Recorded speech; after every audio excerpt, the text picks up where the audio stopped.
नमस्ते साथियों। आज हम सब पढ़ेंगे महेश कुमार बर्णवाल जी की पुस्तक एनसीईआरटी सार संग्रह से भारतीय राज्य व्यवस्था इंडियन पॉलिटी।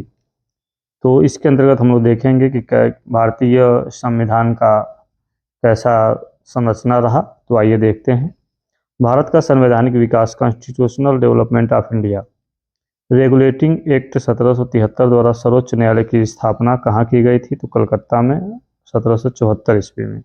भारतीयों को भारत के प्रशासन में भाग लेने का अधिकार किस अधिनियम के द्वारा प्राप्त हुआ? तो चार्टर एक्ट 1833 के द्वारा। भारतीय विधान परिषद को बजट पर बहस करने की शक्ति किस अधिनियम के द्वारा प्राप्त हुई? तो भारत परिषद अधिनियम 1892 के द्वारा। केंद्रीय विधानमंडल सर्वप्रथम किस अधिनियम के द्वारा द्विसदनीय बनाया गया? तो 1919 के भारत शासन अधिनियम के द्वारा। भारत के राष्ट्रपति को अध्यादेश ऑर्डिनेंस निर्गत करने की शक्ति मूलतः किस अधिनियम से प्रेरित है? तो भारत शासन अधिनियम 1935 से। अब आगे देखेंगे कि भारत का संवैधानिक विकास। जब भारत ईस्ट इंडिया कंपनी के अधीन था तब कैसे नियम कानून बनाए गए, कौन कौन से अधिनियम रहे, और ब्रिटिश क्राउन के अंतर्गत हुआ तो कैसे कैसे संवैधानिक विकास रहा। तो इसके बाद उसे हम देखेंगे। तो आइए देखते हैं। ईस्ट इंडिया कंपनी के अंतर्गत जो संवैधानिक विकास रहा उसमें रेगुलेटिंग एक्ट 1773, फिर Pitt's India act 1784, charter act 1793, दूसरा चार्टर एक्ट 1813, तीसरा चार्टर एक्ट 1833, चौथा चार्टर एक्ट 1853। फिर ब्रिटिश क्राउन के अंतर्गत जो संवैधानिक विकास रहा कैसे रहा? तो भारत शासन अधिनियम 1858, भारत परिषद अधिनियम 1861, भारत परिषद अधिनियम 1892, भारत परिषद अधिनियम 1909, भारत शासन अधिनियम 1919, भारत शासन अधिनियम 1935, भारतीय स्वतंत्रता अधिनियम 1947। केंद्र में द्वैध शासन व्यवस्था किस अधिनियम के द्वारा लागू की गई थी? तो भारत शासन अधिनियम 1919 के द्वारा। ब्रिटिश भारत में किस अधिनियम में संघीय शासन का प्रावधान था? तो भारत शासन अधिनियम 1935। अखिल भारतीय संघ स्थापित करने का प्रावधान किस अधिनियम में किया गया था? तो भारत शासन अधिनियम 1935 में। भारत के संविधान में केंद्र और राज्यों के मध्य किया गया शक्तियों का विभाजन भारत शासन अधिनियम 1935 पर आधारित है। एक निर्वाचित संविधान सभा द्वारा भारत के संविधान का निर्माण करने का प्रस्ताव किसके द्वारा किया गया था? तो क्रिप्स मिशन के द्वारा। भारतीय संविधान सभा का गठन किसके अंतर्गत किया गया था? तो कैबिनेट मिशन 1946 के अंतर्गत। कैबिनेट मिशन द्वारा प्रस्तुत योजना के अनुसार संविधान सभा में प्रांतों से प्रतिनिधियों का निर्वाचन किस अनुपात में था? तो 10 लाख की जनसंख्या पर एक सदस्य। भारतीय संविधान का निर्माण करने वाली संविधान सभा के सदस्यों का चुनाव किसके द्वारा किया गया था? तो विभिन्न प्रांतों की विधानसभाओं के द्वारा। अंतरिम सरकार वर्ष 1946। तो अंतरिम सरकार की जो गठन रहा किस ढंग से रहा, किस विभाग का जिम्मेदार रहा, और कौन कौन से सदस्य किस किस विभाग के अधिकारी रहे? तो जवाहरलाल नेहरू, जो इनके अंदर विभाग था राष्ट्रमंडल संबंध तथा विदेशी मामले। सरदार वल्लभ भाई पटेल, इनके अंतर्गत गृह, सूचना एवं प्रसारण। डॉक्टर राजेंद्र प्रसाद, खाद्य एवं कृषि। जान मथाई, उद्योग एवं नागरिक आपूर्ति। जगजीवन राम, श्रम। सरदार बलदेव सिंह के अंतर्गत कौन सा विभाग था? तो रक्षा। लियाकत अली खां, वित्त। सी राजगोपालचारी, शिक्षा एवं कला। भारत शासन अधिनियम 1919 की समीक्षा करने के लिए वर्ष 1927 में साइमन कमीशन का गठन किया गया था। भारत की संविधान सभा की पहली बैठक कब हुई थी? तो 9 दिसंबर 1946 को। ये परीक्षाओं में कई बार पूछा गया है। भारतीय संविधान का प्रथम प्रारूप first draft sir VN. Rao द्वारा तैयार किया गया था। संविधान सभा का स्थायी अध्यक्ष परमानेंट चेयरमैन किसे चुना गया था? तो डॉक्टर राजेंद्र प्रसाद को। संविधान सभा में पंडित नेहरू द्वारा उद्देश्य प्रस्ताव कब प्रस्तुत किया गया था? तो 13 दिसंबर 1946 को। नेहरू द्वारा प्रस्तुत उद्देश्य प्रस्ताव संविधान सभा में कब स्वीकृत हुआ था? तो 22 जनवरी 1947 को। भारतीय संविधान के निर्माण काल में संविधान सभा के कुल कितने अधिवेशन हुए थे? तो 11। भारतीय संविधान के निर्माण में संविधान सभा को कितना समय लगा? तो 2 वर्ष 11 माह और 18 दिन। भारतीय संविधान सभा के संवैधानिक सलाहकार कौन थे? तो सर वी.एन. राव। भारत की संविधान सभा ने वर्तमान रूप में राष्ट्रीय ध्वज को कब अपनाया? तो 22 जुलाई 1947 को। संविधान सभा की प्रथम बैठक की अध्यक्षता डॉक्टर सच्चिदानंद सिन्हा अस्थायी अध्यक्ष रहे ने की। भारत का संविधान कब स्वीकार किया गया? तो 26 नवंबर 1949 को। भारतीय संविधान पूर्णतः कब लागू हुआ? तो 26 जनवरी 1950 को। संविधान सभा 9 दिसंबर 1946 को संविधान सभा की प्रथम बैठक हुई, जिसमें डॉक्टर सच्चिदानंद सिन्हा को अस्थायी अध्यक्ष तथा 11 दिसंबर 1946 को डॉक्टर राजेंद्र प्रसाद को स्थायी अध्यक्ष चुना गया। संविधान निर्माण का प्रारंभ 13 दिसंबर 1946 को पंडित जवाहरलाल नेहरू द्वारा प्रस्तुत उद्देश्य प्रस्ताव ऑब्जेक्टिव रिसोल्यूशन से हुआ, जिसे 22 जनवरी 1947 को सर्वसम्मति से स्वीकार कर लिया गया। 26 नवंबर 1949 को भारतीय संविधान अंगीकृत एडॉप्ट किया गया, जबकि 26 जनवरी 1950 को इसे पूर्णतः लागू एग्जीक्यूट किया गया। 26 नवंबर 1949 को भारतीय संविधान किसके द्वारा अधिनियमित किया गया था? तो संविधान सभा के द्वारा। जनगण मन को भारत के राष्ट्रगान के रूप में कब अपनाया गया था? तो 26 जनवरी 1950 को। 24 जनवरी 1950 में। और भारत सरकार द्वारा अशोक स्तंभ को राष्ट्रीय चिन्ह नेशनल एम्ब्लेम के रूप में कब अंगीकृत एडॉप्ट किया गया था? 26 जनवरी 1950 को। संविधान सभा की सलाहकार समिति एडवाइजरी कमेटी के अध्यक्ष सरदार वल्लभ भाई पटेल थे। संविधान सभा की झंडा समिति के अध्यक्ष कौन थे? तो डॉक्टर राजेंद्र प्रसाद। प्रमुख समितियां एवं उनके अध्यक्ष तो कौन कौन रहे? संघ शक्ति समिति के अध्यक्ष जो रहे वो रहे पंडित जवाहरलाल नेहरू। संघीय संविधान समिति के जो अध्यक्ष रहे, प्रमुख रहे, वो जवाहरलाल नेहरू ही थे। प्रांतीय संविधान समिति के वल्लभ भाई पटेल। प्रारूप समिति के भीमराव अंबेडकर। मौलिक अधिकारों एवं अल्पसंख्यकों संबंधी परामर्श समिति के जो प्रमुख रहे वो सरदार वल्लभ भाई पटेल। प्रक्रिया नियम समिति के डॉक्टर राजेंद्र प्रसाद। राज्यों के लिए समिति पंडित जवाहरलाल नेहरू। संचालन समिति डॉक्टर राजेंद्र प्रसाद। संविधान सभा के कार्यों से संबंधित समिति के अध्यक्ष कौन थे? तो जीवी मावलंकर। Doctor VR. अंबेडकर की अध्यक्षता में संविधान सभा की प्रारूप समिति में 6 अन्य सदस्य थे। कौन कौन थे? N. Gopal Swami Ayyangar, doctor K M. Munshi, V L. Mitra, बाद में इनके स्थान पर एन. माधव राव आए, अल्लाद कृष्णा स्वामी अय्यर, सैयद मोहम्मद सादुल्ला तथा डी.पी. खेतान, बाद में इनके स्थान पर टी.टी. कृष्णाचारी थे। संविधान सभा ने डॉक्टर वी.आर. अंबेडकर की अध्यक्षता में प्रारूप समिति का गठन कब किया था? तो 29 अगस्त 1947 को। Doctor VR. अंबेडकर का संविधान सभा में निर्वाचन किस प्रेसिडेंसी से हुआ था? तो बम्बई प्रेसिडेंसी 1947 से 1950। पहले बंगाल प्रेसिडेंसी से 1946 से 1947 तक। भारत का संविधान मूलतः 2 भाषाओं हिंदी तथा अंग्रेजी में लिखा गया था और सभी सदस्यों ने इन दोनों प्रतियों पर हस्ताक्षर किए थे। संविधान के विभिन्न प्रावधान व उनके स्रोत। तो भारतीय संविधान में मौलिक कर्तव्यों फंडामेंटल ड्यूटीज का विचार किस देश के संविधान से लिया गया है? तो रूस के संविधान से। भारतीय संविधान में राज्य के नीति निर्देशक तत्वों directive principles of state policy की संकल्पना किस देश के संविधान से अभिप्रेरित है? तो आयरलैंड। भारतीय संविधान की प्रस्तावना में सम्मिलित स्वतंत्रता, समानता एवं बंधुत्व का सिद्धांत principle of liberty, equality and the fraternity किस देश से लिया गया है? तो फ्रांस से। भारत में न्यायिक पुनरावलोकन जुडिशियल रिव्यू की संकल्पना किस देश के संविधान से ली गई है? तो संयुक्त राज्य अमेरिका से। भारतीय संविधान एक विशेष संविधान सभा द्वारा निर्मित एवं लिखित संविधान है। इस दृष्टिकोण से भारतीय संविधान अमेरिकी संविधान के समतुल्य है।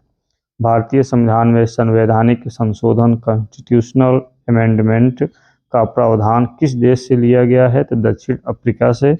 भारत के संविधान में सम्मिलित आपातकालीन उपबंध इमरजेंसी प्रोविजंस किस देश के संविधान से प्रेरित हैं? तो जर्मनी के वीमर संविधान से। शक्तिशाली केंद्र के साथ भारत की संघात्मक व्यवस्था फेडरल सिस्टम किस देश के संविधान से प्रेरित है? तो कनाडा से।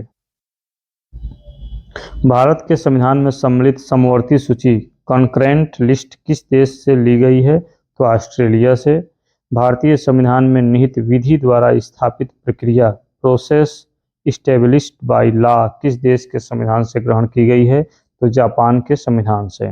भारतीय संविधान की प्रस्तावना में सामाजिक, आर्थिक एवं राजनीतिक न्याय का आदर्श का प्रावधान किस देश के संविधान से प्रेरित है? तो रूस के संविधान से। भारतीय संविधान में संसदीय विशेषाधिकार पार्लियामेंट्री प्रिविलेज की संकल्पना किस देश के संविधान पर आधारित है? तो ब्रिटेन के। और भारत के संविधान में सम्मिलित मूल अधिकार फंडामेंटल राइट्स किस देश के संवैधानिक प्रावधानों से प्रेरित है? तो संयुक्त राज्य अमेरिका। विभिन्न देशों के संविधान से लिए गए प्रावधान, तो कौन से देश से कौन से प्रावधान लिए गए हैं उन्हें यहाँ देख लेते हैं। संयुक्त राज्य America United states of America से कौन कौन से प्रावधान लिए गए हैं? तो प्रस्तावना के शब्द हम भारत के लोग ये लिया गया है, मूल अधिकार लिया गया है, स्वतंत्र न्यायपालिका लिया गया है, न्यायिक पुनरावलोकन लिया गया है, पुनरावलोकन प्रणाली लिया गया है, सर्वोच्च न्यायालय एवं उच्च न्यायालय के न्यायाधीशों को पद से हटाए जाने की प्रक्रिया ये ली गई है, राष्ट्रपति पर महाभियोग जनहित याचिका, उपराष्ट्रपति का पद और यथोचित विधि प्रक्रिया, ये सभी संयुक्त राज्य अमेरिका से लिए गए हैं ये प्रावधान सभी। ब्रिटेन से क्या क्या लिया गया है? तो विधि का शासन, संसदीय शासन प्रणाली, एकल नागरिकता, द्विसदनीय व्यवस्था, विधि निर्माण प्रक्रिया, सर्वाधिक मत के आधार पर चुनाव जीत का निर्णय, विधायिका में अध्यक्ष पद की भूमिका और संसदीय विशेषाधिकार, ये सभी प्रावधान ब्रिटेन से लिए गए हैं। दक्षिण अफ्रीका यानी कि साउथ अफ्रीका से जो प्रावधान लिए गए हैं वो हैं संविधान संशोधन की प्रक्रिया, राज्यसभा के सदस्यों का निर्वाचन, ये साउथ अफ्रीका के से लिया गया है। कनाडा से कौन कौन से प्रावधान लिए गए हैं? तो सशक्त केंद्र के साथ संघीय व्यवस्था, शक्तियों का वितरण तथा अवशिष्ट शक्तियों का केंद्र में निहित होना, केंद्र द्वारा राज्यों में राज्यपाल की नियुक्ति, उच्चतम न्यायालय का परामर्शी न्याय निर्णय, संघात्मक विशेषताएं, ये कनाडा से लिए गए हैं। ऑस्ट्रेलिया से कौन कौन से प्रावधान लिए गए हैं? तो समवर्ती सूची, व्यापार, वाणिज्य एवं समागम की स्वतंत्रता संबंधी प्रावधान, संसद के दोनों सदनों की संयुक्त बैठक, प्रस्तावना की भाषा, ये सभी जो लिए गए हैं वो ऑस्ट्रेलिया से लिए गए हैं। आयरलैंड से कौन कौन से प्रावधान लिए गए हैं? तो राज्य के नीति निर्देशक तत्व, राष्ट्रपति की निर्वाचन पद्धति, राज्यसभा में सदस्यों का नामांकन, ये आयरलैंड से लिया गया है। फ्रांस से क्या क्या लिया गया है? तो गणतंत्रात्मक व्यवस्था, स्वतंत्रता, समानता एवं बंधुत्व का सिद्धांत, ये सब फ्रांस से लिया गया है। रूस से क्या क्या लिया गया है? तो मूल कर्तव्य, प्रस्तावना में सामाजिक, आर्थिक एवं राजनीतिक न्याय का आदर्श, ये सभी रूस से लिए गए हैं। जर्मनी से क्या क्या लिए गए हैं? तो आपातकाल के समय मूल अधिकारों का स्थगन, ये सब जर्मनी से लिए गए हैं। जापान से क्या है? तो विधि द्वारा स्थापित प्रक्रिया। भारतीय संविधान में विधि निर्माण प्रक्रिया ब्रिटेन से, जबकि विधि द्वारा स्थापित प्रक्रिया जापान से ली गई है। भारतीय संविधान के भाग कौन कौन से हैं उसके बारे में जान लेते हैं। तो भाग 1 संघ और उसका राज्य क्षेत्र, इसके अंतर्गत जो अनुच्छेद हैं वो 1 से 4 तक हैं। दूसरे भाग में नागरिकता है, सिटीजनशिप, इसके अंतर्गत जो अनुच्छेद है वो 5 से 11 है। मूल अधिकार फंडामेंटल राइट्स जो हैं वो भाग 3 में आते हैं और इसके अंतर्गत जो अनुच्छेद आते हैं वो 12 से 35 तक आते हैं।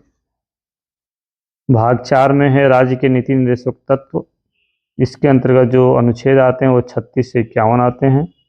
4 क के अंतर्गत मूल कर्तव्य आता है, जो अनुच्छेद क्या है 51 क के अंतर्गत। भाग 5 इसके अंतर्गत संघ की बात की जाती है और इसके अंतर्गत जो अनुच्छेद हैं वो कौन 52 से लेकर 151 तक जो अनुच्छेद हैं वो संघ के अंतर्गत आते हैं। भाग 6 इसके अंतर्गत राज्य आते हैं और राज्य में के अंतर्गत जो अनुच्छेद बनाए गए हैं वो कहाँ से कहाँ तक हैं? तो 152 से 237 तक जो अनुच्छेद है वो राज्य से संबंधित है। भाग 7 पहली अनुसूची के भाग ख के राज्य संविधान 7वें संविधान संशोधन अधिनियम 1956 के द्वारा निर्देशित है और इसके अंतर्गत 1938 जो अनुच्छेद है रखा गया है। भाग 8 के अंतर्गत केंद्र शासित प्रदेश और इसके अंतर्गत जो अनुच्छेद रखे गए हैं 239 से 242। पंचायतें भाग 9 के अंतर्गत, इसके अंतर्गत जो अनुच्छेद है 243 से 243 तक हैं। नगर पालिकाएँ जो हैं वो भाग 9 क के अंतर्गत हैं और इसके अंतर्गत जो अनुच्छेद रखे गए हैं 343 त से 343 य छ तक। सहकारी समितियां जो हैं भाग 9 ख के अंतर्गत और इसके अंतर्गत जो अनुच्छेद रखे गए हैं वो 243 य ज से 243 य न तक हैं। भाग 10 के अंतर्गत अनुसूचित और जनजाति क्षेत्र के बारे में बात की गई है और इसके अंतर्गत जो अनुच्छेद आते हैं वो 244 से 244 क तक। भाग 11 इसमें संघ और राज्यों के मध्य संबंध की बात की गई है और इसके अंतर्गत जो अनुच्छेद आते हैं वो 245 से 263। वित्त संबंधी संविदाएं और वाद जो आते हैं वो भाग 12 के अंतर्गत हैं और इसके अंतर्गत जो अनुच्छेद बनाए गए हैं वो 264 से 300 तक। भारत के राज्य क्षेत्र के भीतर व्यापार, वाणिज्य एवं समागम ये कौन सा भाग के अंतर्गत आता है? तो 13 के अंतर्गत और इसके अंतर्गत जो अनुच्छेद हैं वो 301 से 307 तक। संघ और राज्यों के अधीन सेवाएं ये भाग 14 के अंतर्गत आता है और इसके अंतर्गत जो अनुच्छेद हैं वो 308 से 323। भाग 14 ए के अंतर्गत अधिकरण आता है और इसके अंतर्गत जो अनुच्छेद है वो 323 क से 323 ख तक है। भाग 15 के अंतर्गत निर्वाचन आता है और निर्वाचन के अंतर्गत जो अनुच्छेद बनाए गए 324 से 329 क तक आते हैं अनुच्छेद।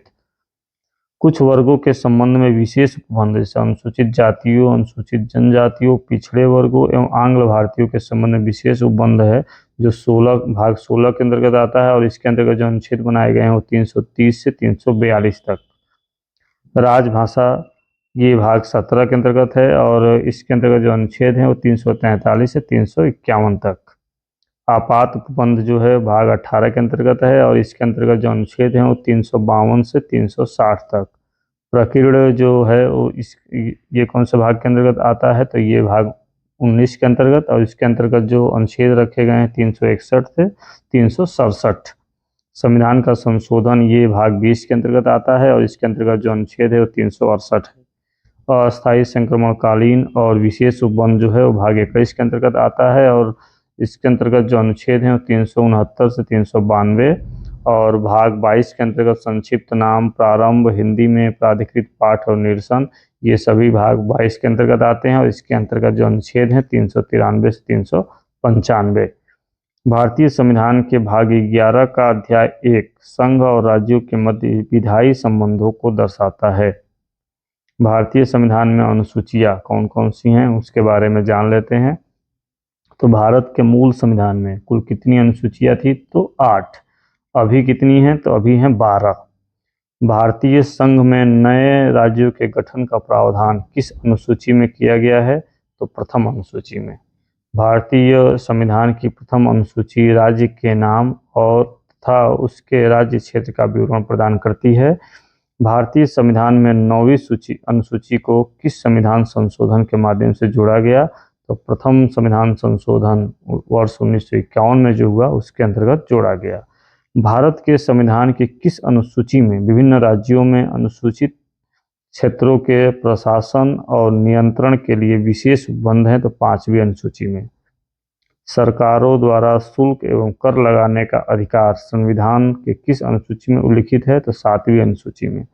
राज्य भूमि सुधार अधिनियम को संवैधानिक सुरक्षा प्रदान करने हेतु इसे किस अनुसूची में सम्मिलित किया गया है? तो 9वीं अनुसूची में। 10वीं अनुसूची को 52वें संविधान संशोधन अधिनियम 1985 द्वारा संविधान में जोड़ा गया था तथा 91वें संविधान संशोधन अधिनियम 2003 द्वारा इसमें संशोधन किया गया। इसे दल बदल विरोधी कानून एंटी डिफेक्शन लॉ भी कहा जाता है। अंग्रेजी भारत में बोली जाने वाली एक प्रमुख भाषा है परंतु इसे संविधान की 8वीं अनुसूची में शामिल नहीं किया गया है। अब अनुसूचियों का संक्षिप्त विवरण देख लेते हैं। पहली अनुसूची जो है उसमें राज्यों, संघ राज्य क्षेत्रों के नाम एवं उनकी सीमाएं इस विषय पर बात की गई है और इसके अंतर्गत जो अनुच्छेद हैं वो 1 से 4 हैं। दूसरी अनुसूची जो है उसमें कौन कौन सी बातें हैं, तो राष्ट्रपति आते हैं दूसरी अनुसूची के अंतर्गत, राज्यपाल, लोकसभा, राज्य विधानसभाओं के अध्यक्ष और उपाध्यक्ष, राज्यसभा, राज्य विधान परिषदों के सभापति और उपसभापति, सर्वोच्च न्यायालय, उच्च न्यायालय के न्यायाधीश, भारत का नियंत्रक एवं महालेखा परीक्षक पदाधिकारियों के वेतन, भत्तों एवं पेंशन आदि से जुड़े प्रावधान आते हैं जो वो दूसरी अनुसूची के अंतर्गत आते हैं। और इसके अंतर्गत जो अनुच्छेद हैं, अनुच्छेद 59(3), 65(3), 75(6), 97, 125, 148(3), 158(3), 164(5), 186 और 221 आते हैं। तीसरी जो अनुसूची है इसके अंतर्गत क्या क्या आता है, तो संघ राज्य मंत्री, संसद, राज्य विधानमंडल के सदस्य व चुनाव के प्रत्याशी, न्यायाधीश आदि द्वारा ली जाने वाली शपथों या प्रतिज्ञानों के प्रारूप दिए गए हैं, तो 3 के अंतर्गत ये आते हैं। और इसके अंदर अनुच्छेद कौन कौन से हैं, तो 75, 4, 84, 99, 124(6), 148(2), 164(3), 173, 188, 219। चौथी अनुसूची के अंतर्गत क्या आता है, तो राज्यों और संघ राज्य क्षेत्रों के लिए राज्यसभा में स्थानों का आवंटन। और इसके अंतर्गत जो अनुच्छेद रखे गए हैं वो हैं अनुच्छेद 4(1) और 80(2). पांचवी अनुसूची के अंतर्गत क्या आता है, तो अनुसूचित क्षेत्रों व जनजातियों के प्रशासन तथा नियंत्रण से जुड़े प्रावधान। और इसके अंतर्गत जो अनुच्छेद रखा गया है वो 244(1). छठी अनुसूची के अंतर्गत क्या आता है, असम, मेघालय, त्रिपुरा और मिजोरम राज्यों के जनजातीय क्षेत्रों के प्रशासन से संबंधित उपबंध है। और इसके अंतर्गत जो अनुच्छेद हैं वो अनुच्छेद 244(2) एवं 275(1). सातवीं अनुसूची के अंतर्गत संघ सूची, राज्य सूची, समवर्ती सूची शामिल हैं, इसके विषय हैं। और इसके अंतर्गत जो अनुच्छेद रखा गया है अनुच्छेद 246। आठवीं अनुसूची के अंतर्गत संविधान द्वारा मान्यता प्राप्त 22 भाषाओं की सूची है और ये इसका जो अनुच्छेद है वो अनुच्छेद है 344(1) व 351। नौवीं अनुसूची, इसमें भूमि सुधार व जमींदारी उन्मूलन से संबंधित अधिनियम है, नियम है, विनियम आदि जिन्हें न्यायिक पुनरावलोकन से बचाने के लिए इसमें सम्मिलित किया गया था, ये आते हैं। और इसके अंतर्गत जो अनुच्छेद है वो 31(ख) है। 10वीं अनुसूची के अंतर्गत दल बदल के आधार पर संसद और विधानसभा के सदस्यों की निर्भरता से संबंधित उपबंध है। और इसके अंतर्गत जो अनुच्छेद है वो अनुच्छेद 102(2) एवं 191(2) है। 11वीं अनुसूची के अंतर्गत पंचायतों की शक्तियां व उत्तरदायित्व निर्धारित किए गए हैं और इसके अंतर्गत जो अनुच्छेद है वो 243(6). 12वीं अनुसूची, नगर पालिकाओं की शक्तियां व उत्तरदायित्व निर्धारित किए गए हैं, तो इसके अंतर्गत जो अनुच्छेद है वो है अनुच्छेद 243(ब). 8वीं अनुसूची में सिंधी भाषा 21वें संविधान संशोधन अधिनियम 1967 द्वारा जोड़ी गई थी।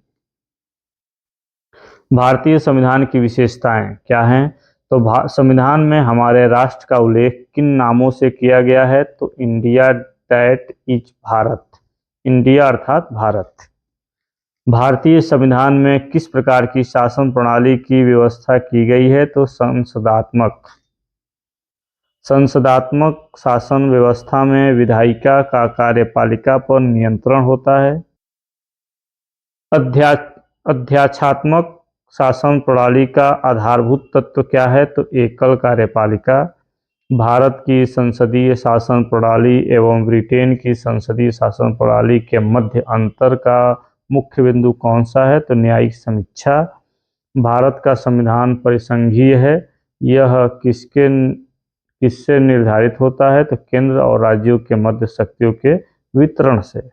भारतीय संविधान के मूल्य क्या क्या हैं, स्वतंत्रता, समानता, भ्रातृत्व, संप्रभुता, समाजवादी, पंथनिरपेक्ष और लोकतांत्रिक। नीति निर्देशक तत्वों तथा मूल अधिकारों को संविधान की आत्मा, सोल ऑफ द कॉन्स्टिट्यूशन किसने कहा है, तो ग्रेविल ऑस्टिन ने। मूल संविधान में कुल कितने अनुच्छेद और कितनी अनुसूचियां थीं? तो 395 अनुच्छेद और 8 अनुसूचियां थी। सर्वप्रथम कांग्रेस के किस अधिवेशन में जनगण मन गाया गया था? तो कलकत्ता अधिवेशन वर्ष 1911 में। राष्ट्रगान नेशनल एंथेम के गायन का मानक समय कितना है? तो 52 सेकेंड। भारतीय संविधान की जटिलता के कारण इसे वकीलों का स्वर्ग कहा जाता है। भारतीय संविधान अधिक कठोर तथा अधिक लचीले के मध्य एक अच्छा संतुलन स्थापित करता है। यह कथन किसका है? तो केसी वेयर। भारतीय संविधान अंशतः कठोर और अंशतः लचीला है। भारत अर्धसंघात्मक राज्य है, यह किसने कहा था? तो केसी वेयर ने। भारतीय संविधान के वृहद होने का क्या कारण है? तो संघ तथा राज्यों का एकल संविधान। अपनी राष्ट्रवादी प्रतिक्रिया में भारतीय संविधान के निर्माताओं ने अल्पसंख्यकों के हितों तथा भावनाओं के महत्व को कम करके आंका है। यह कथन किसका है? तो आइवर जेनिक्स का। आइवर जेनिक्स। भारत में राजनैतिक सत्ता का प्रमुख स्रोत कौन है? जनता।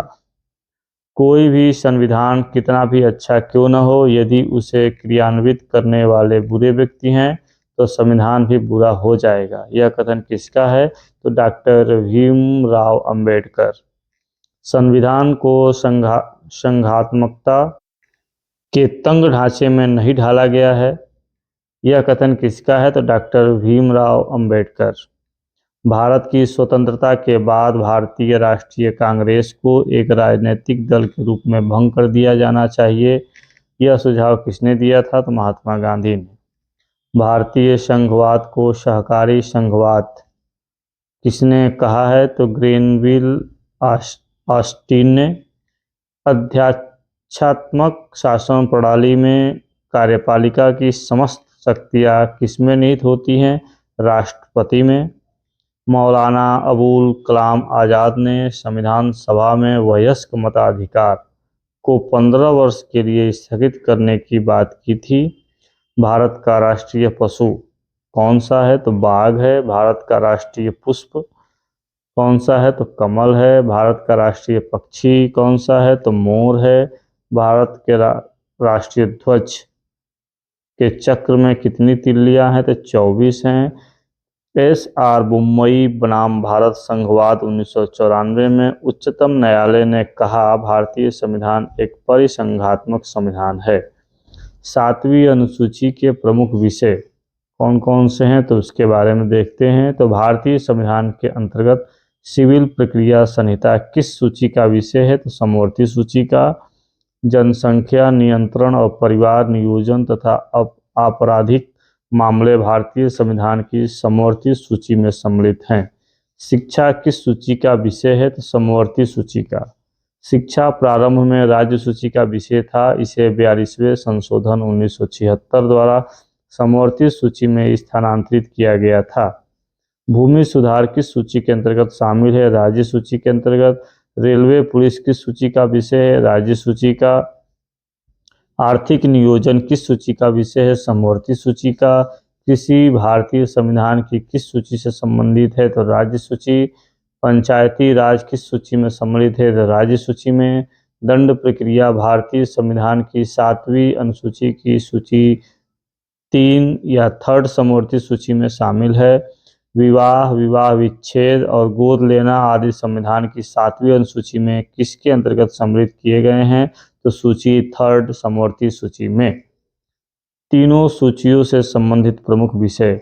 संघ सूची, इसके अंतर्गत कौन कौन से क्षेत्र हैं? तो प्रतिरक्षा, विदेशी मामले, नागरिकता, संचार, डाक व तार, निगम कर, सेवा कर, युद्ध और शांति, सीमा शुल्क व निर्यात शुल्क, बीमा, प्रत्यर्पण, शेयर बाजार, अंतर्राष्ट्रीय संधि और करार, रेलवे, मुद्रा, रिजर्व बैंक, समुद्री व हवाई मार्ग, विदेशी ऋण, विदेशी व्यापार, लॉटरी, आयकर, कृषि से भिन्न, जनगणना, डाकघर, बचत बैंक, स्टॉक एक्सचेंज, ये सभी जो हैं वो किसके हैं? तो संघ सूची के विषय हैं। राज्य सूची के विषय कौन कौन से हैं? तो लोक व्यवस्था, पुलिस, रेल व ग्रामीण पुलिस सहित कारागार, भूमि, स्थानीय स्वशासन, प्रादेशिक लोक सेवा, लोक स्वास्थ्य, बाजार एवं मेले, सट्टा व जुआ, कृषि भूमि पर संपदा शुल्क, पशुपालन, सिंचाई, कृषि आय पर कर, गैस, शराब, मनोरंजन, भू राजस्व या लगान, विद्युत पर कर, पथकर, प्रति व्यक्ति कर, विलासिता की वस्तुओं पर कर। ये सभी जो हैं ये राज्य सूची के विषय हैं।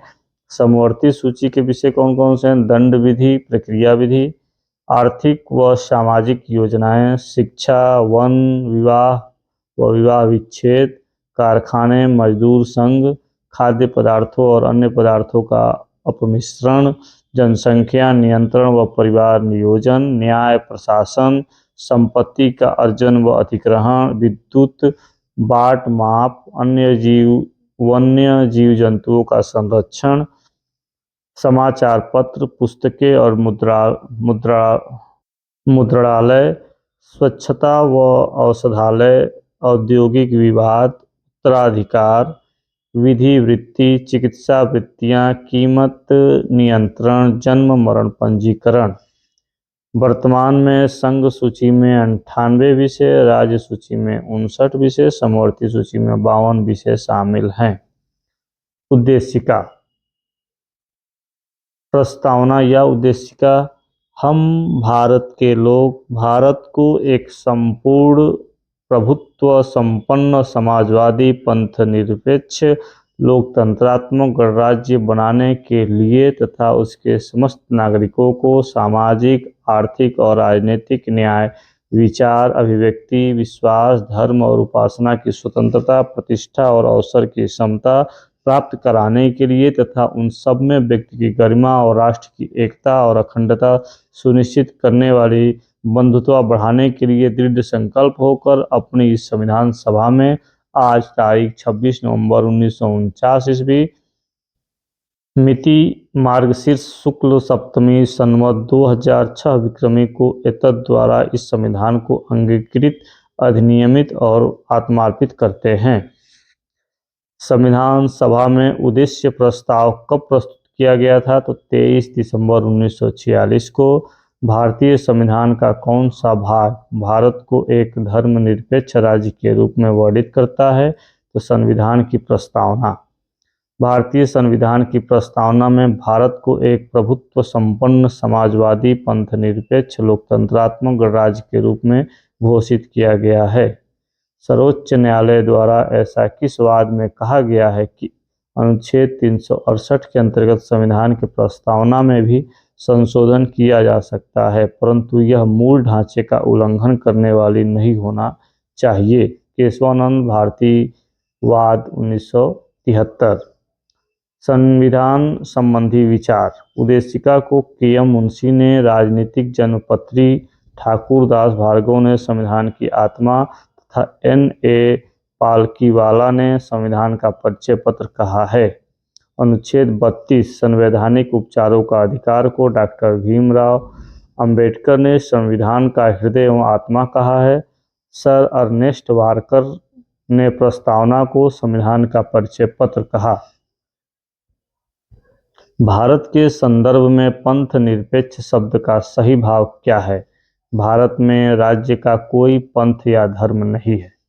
उद्देशिका में सम्मिलित सामाजिक, आर्थिक व राजनीतिक न्याय के तत्व किससे संबंधित हैं?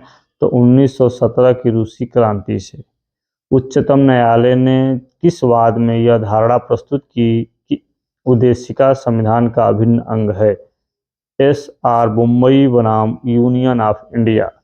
सभी व्यक्ति पूर्णतः और समान रूप से मानव हैं, यह सिद्धांत कहलाता है सार्वभौमिकता का सिद्धांत। भारत में लौकिक सार्वभौमिकता है क्योंकि संविधान की प्रस्तावना आरंभ होती है हम भारत के लोग शब्दों से। लोक कल्याण शब्द भारत के संविधान की उद्देशिका में नहीं है, बल्कि यह राज्य के नीति निर्देशक तत्वों का भाग है। किस संशोधन के द्वारा भारतीय संविधान की उद्देशिका में संशोधन किया गया था? 42वें संविधान संशोधन के द्वारा। भारतीय संविधान की प्रस्तावना में जिन आदर्शों एवं उद्देश्यों की रूपरेखा दी गई है उनका विस्तार कहाँ है? तो मूल अधिकारों, राज्य के नीति निर्देशक सिद्धांतों एवं मौलिक कर्तव्यों के अध्याय में।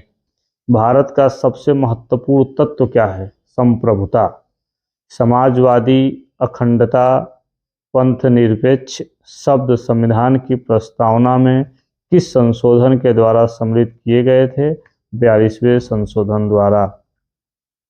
उद्देशिका को राजनीतिक जन्मपत्री पॉलिटिकल होरोस्कोप की संज्ञा किसने प्रदान की है? तो के.एम. मुंशी ने। प्रस्तावना संविधान का अंग नहीं है, उच्चतम न्यायालय ने यह मत किस वाद में व्यक्त किया था? तो बेरूबारी बनाम संघ मामले में वर्ष 1960। संविधान निर्माण में महत्वपूर्ण भूमिका निभाने वाले संविधान सभा के सदस्य सर अल्लाद कृष्ण स्वामी अय्यर के अनुसार संविधान की प्रस्तावना हमारे दीर्घकालिक सपनों का विचार है। गोलकनाथ बनाम पंजाब राज्य के मामले में न्यायमूर्ति के.एम. हिदायतुल्लाह ने उद्देशिका को संविधान की मूल आत्मा कहा है। संघ एवं राज्य क्षेत्र, यूनियन एंड इट्स टेरिटरीज। अनुच्छेद 1(3) भारत के राज्य क्षेत्र में निम्नलिखित क्षेत्र शामिल होंगे: राज्यों के राज्य क्षेत्र, संघ राज्य क्षेत्र, ऐसे अन्य राज्य क्षेत्र जो अर्जित किए जाएं। भारतीय संघ के अंतर्गत किसी राज्य को सम्मिलित करने का अधिकार किसे प्राप्त है? संसद को। संविधान के प्रथम अनुच्छेद के अनुसार भारत होगा राज्यों का संघ। भारत में कितने राज्य एवं संघीय प्रदेश हैं? तो 28 राज्य एवं 8 संघीय प्रदेश, जिसमें राष्ट्रीय राजधानी क्षेत्र भी सम्मिलित है। लोकसभा में केंद्र शासित प्रदेशों के लिए अधिकतम कितनी सीटें आरक्षित हैं? 20। 2 पृथक केंद्र शासित प्रदेशों के रूप में जम्मू कश्मीर का विभाजन कब किया गया? 31 अक्टूबर 2019 को। संघ एवं इसके राज्य क्षेत्रों से संबंधित अनुच्छेद। अनुच्छेद 1 संघ के क्षेत्र का नाम। 2 नए राज्यों के प्रवेश अथवा स्थापना का संसद का अधिकार। अनुच्छेद 3 नए राज्यों की स्थापना एवं वर्तमान राज्यों के क्षेत्रफल, सीमा अथवा नामों में परिवर्तन। अनुच्छेद 4 अनुच्छेद 2 एवं 3 के अंतर्गत बनाए गए कानून जिनके द्वारा पहली तथा चौथी अनुसूची एवं पूरक, अनुसांगिक एवं अनुवर्ती मामलों में संशोधन किया जा सके। नए राज्य के गठन की शक्ति किसे प्राप्त है? संसद को। राज्यों के पुनर्गठन से संबंधित फजल अली आयोग का गठन किस वर्ष किया गया था? वर्ष 1953 में। भाषाई आधार पर भारत में सर्वप्रथम किस राज्य का गठन किया गया था? आंध्र प्रदेश। राज्य पुनर्गठन आयोग ने 1 नवंबर 1956 को कितने राज्य तथा केंद्र शासित प्रदेश बनाए थे? 14 राज्य, 6 केंद्र संघ राज्य। सिक्किम भारत का एक पूर्ण राज्य किस वर्ष बनाया गया था? तो 36वें संविधान संशोधन के अंतर्गत वर्ष 1975 में। भारत में केंद्र शासित प्रदेशों का प्रशासन किसके द्वारा किया जाता है? तो राष्ट्रपति द्वारा। जूनागढ़ रियासत को जनमत संग्रह के आधार पर तथा हैदराबाद रियासत को सैन्य कार्यवाही के द्वारा भारत में शामिल किया गया था। जम्मू कश्मीर रियासत के शासक हरि सिंह ने पाकिस्तानी सेना एवं कबायलियों के आक्रमण से सुरक्षा सुनिश्चित करने हेतु भारत के साथ विलय पत्र पर हस्ताक्षर करके कश्मीर को भारत में सम्मिलित किया था। पहले के विशेष राज्यों को राज्य का दर्जा। नागालैंड 1963 में, हिमाचल प्रदेश को 1971 में, मेघालय को 1972 में, सिक्किम को 1975 में, अरुणाचल प्रदेश को 1987 में, त्रिपुरा को 1972 में, मणिपुर को 1972 में, मिजोरम को 1987 में, गोवा को 1987 में। क्षेत्रीय परिषदें। परिषद का नाम उत्तरी क्षेत्रीय परिषद। मुख्यालय इसका कहाँ है? तो नई दिल्ली। सम्मिलित राज्य एवं संघ राज्य क्षेत्र कौन कौन से हैं इसके अंतर्गत? तो जम्मू कश्मीर, लद्दाख, हिमाचल प्रदेश, हरियाणा, पंजाब, राजस्थान, दिल्ली, चंडीगढ़। केंद्रीय क्षेत्रीय परिषद, इसका जो मुख्यालय है वो क्या है? प्रयागराज। उत्तर प्रदेश, इसके अंतर्गत जो राज्य और संघराज्य क्षेत्र हैं उत्तर प्रदेश, उत्तराखंड, मध्य प्रदेश तथा छत्तीसगढ़। पूर्वी क्षेत्रीय परिषद मुख्यालय कोलकाता, इसके अंतर्गत जो राज्य एवं संघराज्य क्षेत्र हैं वो बिहार, झारखंड, पश्चिम बंगाल, उड़ीसा और सिक्किम। पश्चिमी क्षेत्रीय परिषद का मुख्यालय मुंबई है और इसके अंतर्गत जो राज्य और संघराज्य क्षेत्र हैं गुजरात, महाराष्ट्र, गोवा, दादरा व नगर हवेली तथा दमन व दीव। दक्षिणी क्षेत्रीय परिषद, इसका मुख्यालय चेन्नई है और इसके अंतर्गत जो राज्य और संघराज्य क्षेत्र है वो कौन कौन से हैं, तो आंध्र प्रदेश, कर्नाटक, तमिलनाडु, केरल, पुडुचेरी, तेलंगाना।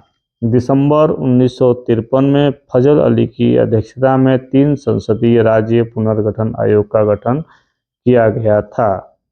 भारत के 28 राज्य व 8 केंद्र शासित प्रदेश कौन कौन से हैं, उनकी राजधानी, भाषा, जिलों की संख्या देख लेते हैं, क्षेत्रफल भी। राजस्थान, राजधानी जयपुर, भाषा हिंदी, जिलों की संख्या 50, क्षेत्रफल है 3,42,239। मध्य प्रदेश, राजधानी भोपाल, भाषा हिंदी, जिलों की संख्या 55, क्षेत्रफल है 3,08,245। और भारत के कुल क्षेत्रफल का कितना प्रतिशत है, तो 9.37%। मध्य प्रदेश का है, राजस्थान का 10.41%। महाराष्ट्र, राजधानी मुंबई, भाषा मराठी, जिलों की संख्या 36, क्षेत्रफल है 3,07,713 और 9.36% है टोटल भारत के क्षेत्रफल का। उत्तर प्रदेश, राजधानी लखनऊ, भाषा है हिंदी उर्दू, जिला है 75 और क्षेत्रफल है 2,43,286 और इसका जो क्षेत्रफल है भारत के कुल क्षेत्रफल का 7.18% है।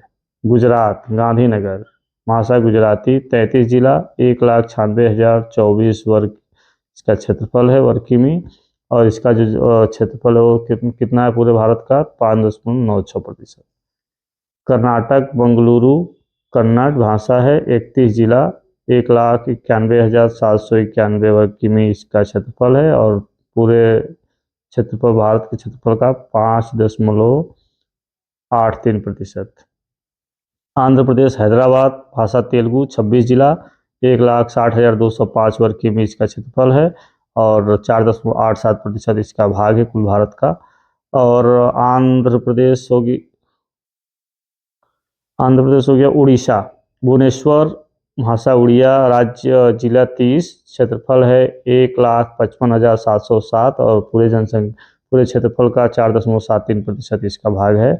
छत्तीसगढ़, रायपुर, इसे हिंदी, 28 जिला है, 1,35,191 वर्ग किमी इसका क्षेत्रफल है और पूरे भारत का 4.11% है इसका भूभाग। तमिलनाडु का चेन्नई, भाषा है तमिल, जिलों की संख्या 38, 1,30,058 वर्ग किमी क्षेत्रफल है और पूरे भारत का इसका जो भाग है वो कितना है, 3.95। बिहार, पटना, हिंदी, 38 जिला, 94,163 वर्ग किमी क्षेत्रफल है और पूरे भारत का 2.86% इसका भूभाग है। और पश्चिम बंगाल, कोलकाता, बांग्ला इसकी भाषा है, 23 जिले हैं और 88,752 वर्ग किमी इसका क्षेत्रफल है और पूरे भारत का जो इसका भूभाग है वो कितना प्रतिशत है, 2.69%।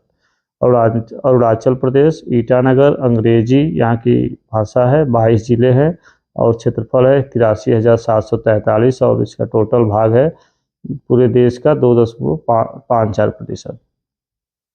झारखंड, रांची, हिंदी भाषा है, 24 जिले हैं, 79,714 वर्ग किमी इसका क्षेत्रफल है, पूरे भारत का 2.42% इसका भूभाग है।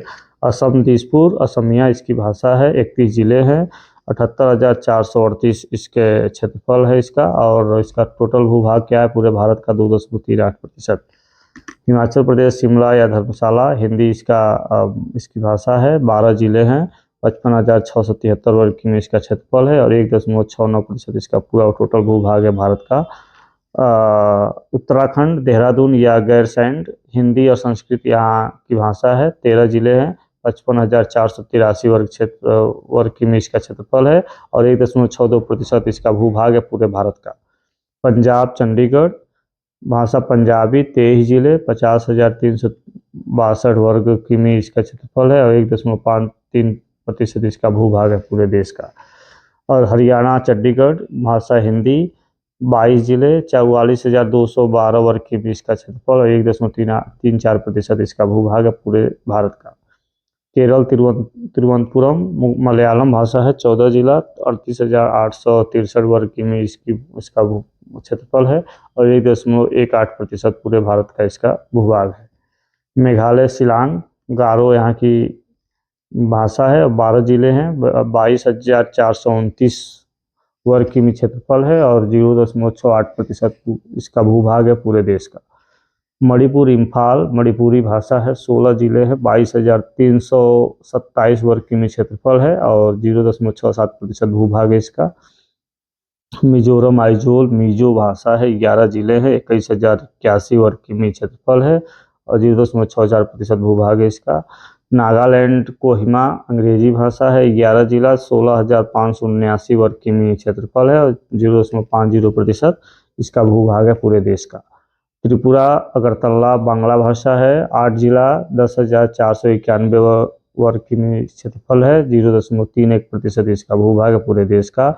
सिक्किम गंगटोक नेपाली, यहाँ की भाषा है, 6 जिले हैं और 7,096 वर्ग किमी इसका क्षेत्रफल है और 0.21% यहाँ का भूभाग है पूरे देश का। गोवा पणजी कोंकणी, 2 जिला है, 3,702 वर्ग किमी यहाँ का क्षेत्रफल है और 0.11% इसका भूभाग है पूरे देश का।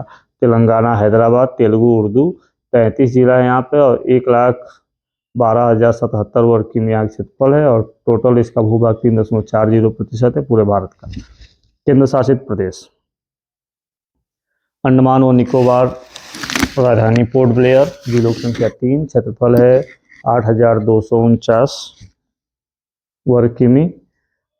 चंडीगढ़ है राजधानी, 1 जिला है और 114 वर्ग किमी इसका क्षेत्रफल है। दादर व नगर हवेली तथा दमन व दीव, दमन इसका राजधानी है और जिलों की संख्या 3, वर्ग क्षेत्रफल क्या है तो 603 वर्ग किमी। दिल्ली की राजधानी नई दिल्ली, जिलों की संख्या 11 और वर्ग क्षेत्रफल है 1483 वर्ग किमी।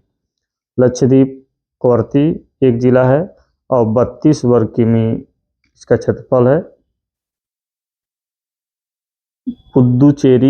पुद्दुचेरी इसकी राजधानी है और 4 जिला है यहाँ पे, 492 वर्ग किमी क्षेत्रफल है। जम्मू कश्मीर श्रीनगर या जम्मू इसकी राजधानी है, 22 जिले हैं और 54,624 वर्ग किमी क्षेत्रफल है। लद्दाख लेह राजधानी है, 2 जिला है और यहाँ का जो क्षेत्रफल है वो है 1,68,055 वर्ग किमी। भारत का सबसे बड़ा जिला कच्छ, गुजरात 45,652 वर्ग किमी तथा सबसे छोटा जिला माहे, पुद्दुचेरी 9 वर्ग किमी है। अब अगले वीडियो में हम लोग पढ़ेंगे नागरिकता या सिटीजनशिप। धन्यवाद।